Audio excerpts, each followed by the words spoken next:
Welcome to நிலையரோமா. இன்னைக்கு நம்ம நிலையரோமால பார்க்க போற ரெசிபி basbousa. இது வந்து ஒரு அரபிக் ஸ்வீட். இது இங்க வந்து ரவா கேக் அப்படி இல்லைன்னா செமோலினா கேக் அப்படின்னு சொல்லுவோம். இது ரொம்ப டேஸ்டா இருக்கும், நல்ல மாய்ஸ்டா நல்ல டேஸ்டா இருக்கும். ஒவ்வொருத்தர் செய்யற மெத்தடும் கொஞ்சம் வேறுபடும். ஆனா வந்து பேசிக்கா அதுக்கு ரொம்ப தேவை வந்து ரவையும் அந்த சீனி பாகும். ரவையும் சீனி பாகும் தான் இதுக்கு ரொம்ப முக்கியமானது. வாங்க எப்படி செய்யலாம்னு பார்க்கலாம். இதுவரைக்கும் நெல்லை அரோமாவை சப்ஸ்கிரைப் பண்ணாதவங்க கீழே இருக்கிற ரெட் கலர் பட்டனை பிரஸ் பண்ணி சப்ஸ்கிரைப் பண்ணிக்கோங்க. அப்படியே அது பக்கத்துல இருக்க பெல் ஐகானையும் கிளிக் பண்ணிக்கோங்க. நான் எப்ப வீடியோ போட்டாலும் உடனுக்குடனே உங்களுக்கு வந்து சேரும்.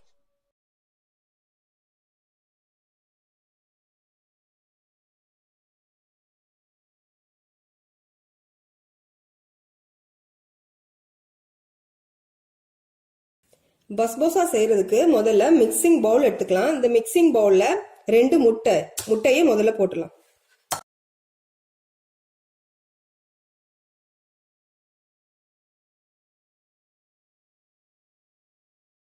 முட்டையை முதல்ல நல்லா அடிச்சு எடுத்துக்கலாம். முட்டையை அடிக்கும் போதே நம்ம பொடிச்சு வச்சிருந்த அந்த சீனி அதையும் சேர்த்து இந்த முட்டையை நல்லா அடிச்சுக்கலாம்.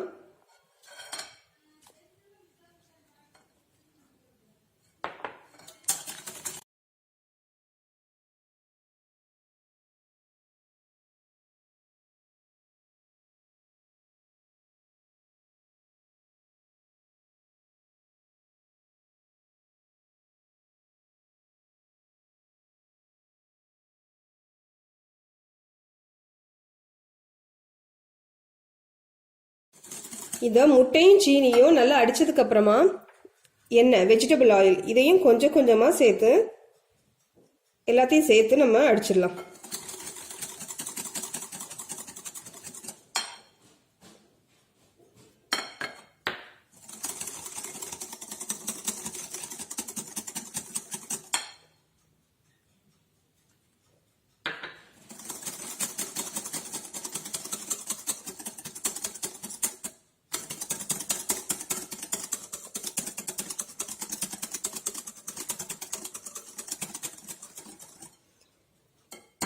இப்போ இது கூட இந்த தயிர், 1/2 கப் தயிர், 1/2 கப் தயிர்,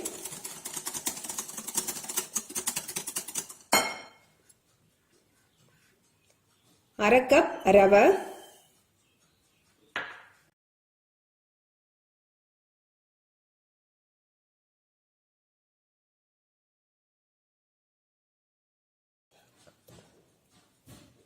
அப்புறமா இந்த 1/4 கப் தேங்காய்.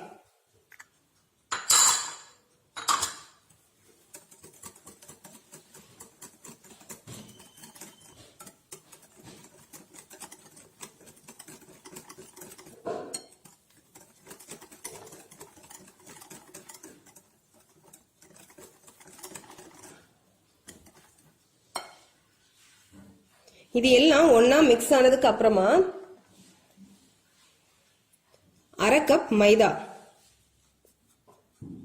இதை போட்டுட்டு 1 டீஸ்பூன் பேக்கிங் பவுடர், 1/4 டீஸ்பூன் உப்பு, இது எல்லாம் சேர்ந்து ஒன்னா கலந்துடலாம்.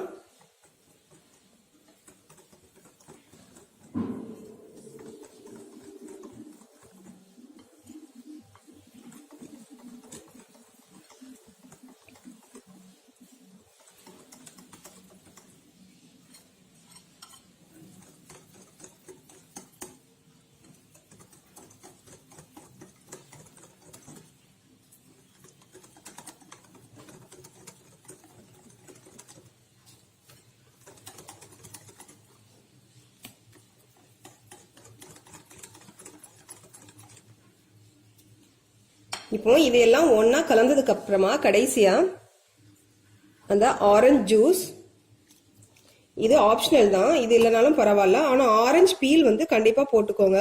இது போட்டாதான் நல்ல வாசனையா இருக்கும்.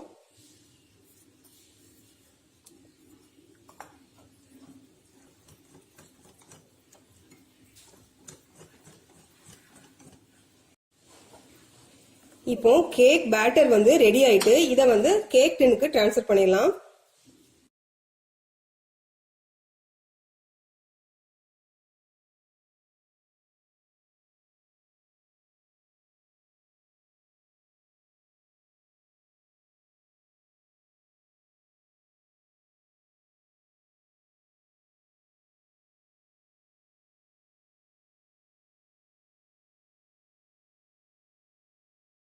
இப்போ கேக் பேட்டரை கேக் டின்க்கு டிரான்ஸ்ஃபர் பண்ணியாச்சு.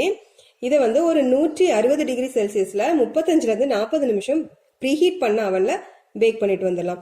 எப்பவுமே இந்த செமோலினா இந்த ரவா கேக் செய்யறதுக்கு இப்படி ஸ்கொயர் ட்ரேயா எடுத்துக்கோங்க, அதுதான் நல்லா இருக்கும். இப்போ இதை பேக் பண்ணிட்டு வந்துடலாம். இப்போ சுகர் சிரப்புக்கு ஒரு 3/4 கப் சீனி எடுத்துக்கோங்க. இதை ஒரு சாஸ்பேன்ல சேர்த்துடலாம். இது கூட ஒரு 1/2 கப் தண்ணி. இப்போ இந்த சுகரும் தண்ணியும் சேர்ந்து நல்லா கொதிக்கட்டும். இப்போ இது நல்லா கொதிச்சுட்டு இது கூட ஒரு 1/2 எலுமிச்சம்பழ சாறு, சின்ன எலுமிச்சம்பழமா இருந்தா போதும், 1/2 எலுமிச்சம்பழ சாறு இதை சேர்த்துடலாம். இது சேர்த்து இது நல்லா கொதிக்கட்டும். கொதிச்சு கொஞ்சம் பிசுக்கப்பதான் வரட்டும். ரொம்ப ஒன் த்ரெட், அதாவது ஒரு கம்பி பதம் அதெல்லாம் தேவையில்ல.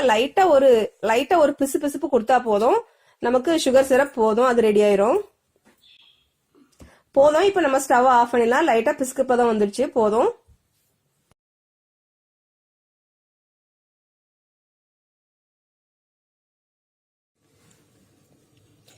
இப்போ சுகர் சிரப் வந்து ரெடி ஆயிட்டு இது நல்லா அந்த பிசுக்கு பதம் வர்ற வரைக்கும் எடுத்துக்கோங்க, அதுக்கு மேல காய்க்க வேண்டாம். இப்போ இதை கொஞ்சமா ஆற விட்டுறலாம். இது ஆறுறதுக்கும் கேக் வந்து பேக் ஆகி வர்றதுக்கும் கரெக்டா இருக்கும். நம்மளோட அந்த ரவா கேக் ரெடி ஆயிட்டு நல்லா பேக் ஆயிருக்கான்னு பாக்குறதுக்காக நடுவுல ஒரு கத்தி அப்படி இல்லைன்னா டூத் பிக்க விட்டு குத்தி பாருங்க. சைட்ல ஒட்டாம வந்துச்சுன்னா நல்லா பேக் ஆயிருக்குன்னு அர்த்தம். இது பேக் ஆகுறதுக்கு எனக்கு கரெக்டா 40 நிமிஷம் ஆச்சு. இதோட அடுத்த ஸ்டெப் என்னன்னா, இந்த கேக்கை வந்து ட்ரேல இருந்து எடுக்க வேண்டாம். இப்படி இருக்கும் போதே இந்த கேக்கை வந்து நம்ம கட் பண்ணிடலாம். அப்பதான் இப்போ வந்து நம்ம கட் பண்ணிட்டு அந்த சுகர் சிரப்பை இந்த கேக்ல ஊத்தணும். இப்படி கட் பண்ணி ஊத்துறதுனாலதான் அந்த சிரப் எல்லாம் நல்லா உள்ள இறங்கும்.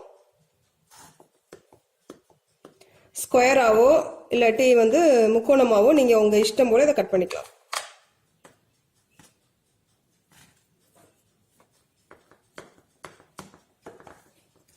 கேக் வந்து கொஞ்சம் சூடா இருக்கும் போதே அந்த சிரப்பை ஊத்திருங்க. அப்பதான் வந்து நல்லா உறிஞ்சி டேஸ்டா இருக்கும், நல்லா ஊறி போய்.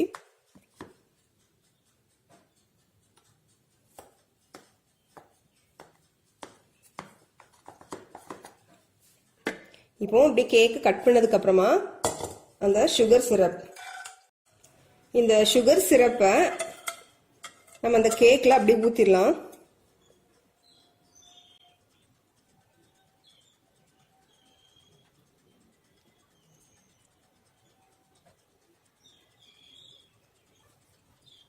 இப்போ சிரப் ஃபுல்லா அந்த சிரப் முழுவதும் இந்த கேக்ல ஊத்தியாச்சு. இது இருக்கட்டும்.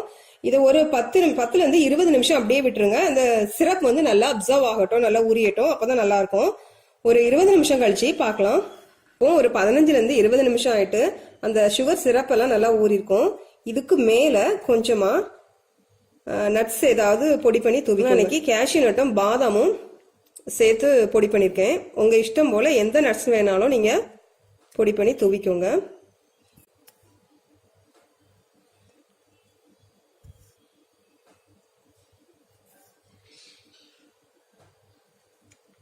டேஸ்டான நல்ல மாய்ஸ்டான சூப்பரான basbousa semolina cake rava cake வந்து ரெடி ஆயிட்டு இதை இப்போ நம்ம சர்விங் டிஷ்க்கு மாத்தலாம்.